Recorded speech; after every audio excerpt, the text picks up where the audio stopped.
Saludos, bienvenidos a Crónicas del Más Allá. La historia de hoy es Las vías del tren, la noche en que vi algo que no debía. Dicen que hay lugares donde el tiempo se detiene, donde las almas que partieron nunca se fueron del todo. Yo nunca creí en esas cosas, hasta aquella noche en las vías del tren. Todo comenzó con una apuesta. Mis amigos y yo solíamos cruzar por las vías del tren para tomar un atajo de regreso a casa.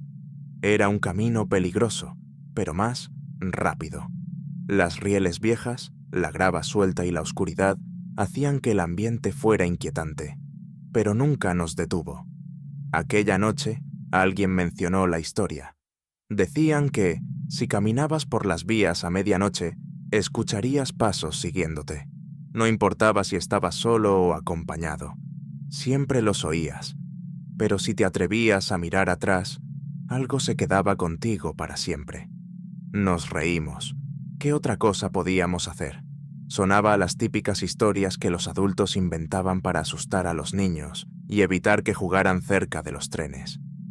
Para demostrar que no teníamos miedo, decidimos quedarnos allí hasta la medianoche. Solo era un cuento, ¿cierto? Al principio todo parecía normal. Caminábamos sobre la madera gastada de las vías, iluminados apenas por la luna. El aire estaba fresco, la brisa movía las hojas de los árboles cercanos y nuestras risas rompían la quietud de la noche. Pero poco a poco, la risa se fue apagando. La brisa cesó de repente. Las hojas dejaron de moverse. Los árboles quedaron inmóviles, como si algo los hubiera congelado en el tiempo. No había grillos, ni insectos, ni siquiera el lejano sonido de un auto en la carretera. Solo el crujido de la grava bajo nuestros pies. Y entonces lo escuchamos. Unos pasos, lentos, arrastrados. Nos detuvimos. Nos miramos, esperando que alguno hiciera una broma, que alguien confesara que había pisado mal una piedra. Pero nadie dijo nada. Dimos un paso más, y los pasos también sonaron. No estaba equivocado. No éramos solo nosotros. El aire se volvió denso, difícil de respirar, como si algo invisible nos rodeara. Sentía una presión en el pecho, como si algo se aferrara a mis costillas y apretara con fuerza. Fue entonces cuando lo vi. A unos metros de nosotros, justo sobre las vías, había una silueta, oscura, inmóvil.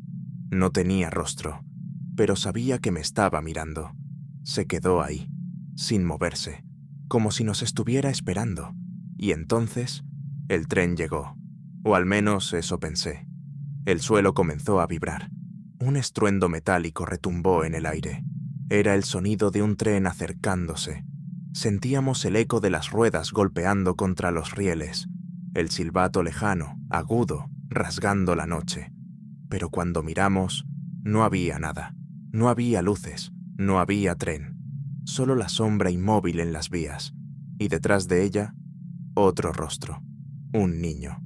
Era pequeño, con el cabello desordenado y los pies descalzos.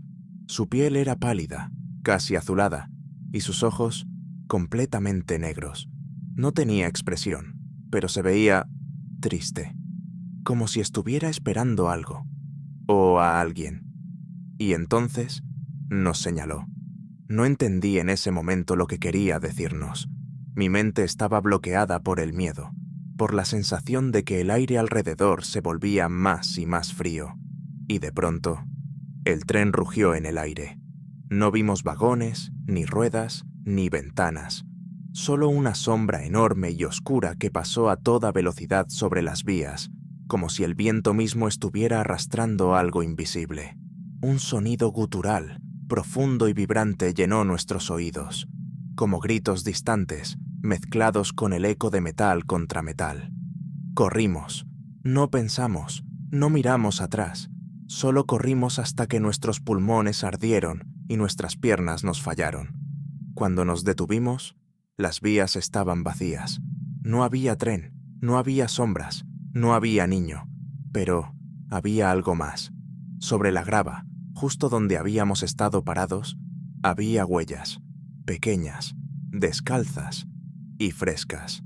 Desde esa noche, nunca volví a cruzar por esas vías, pero a veces, cuando el viento sopla fuerte y la noche está en silencio, aún escucho esos pasos sobre la grava, siguiéndome. ¿Y tú? ¿Te atreverías a caminar solo por las vías del tren a medianoche? Hasta aquí este vídeo. Suscríbete para que veas más contenido.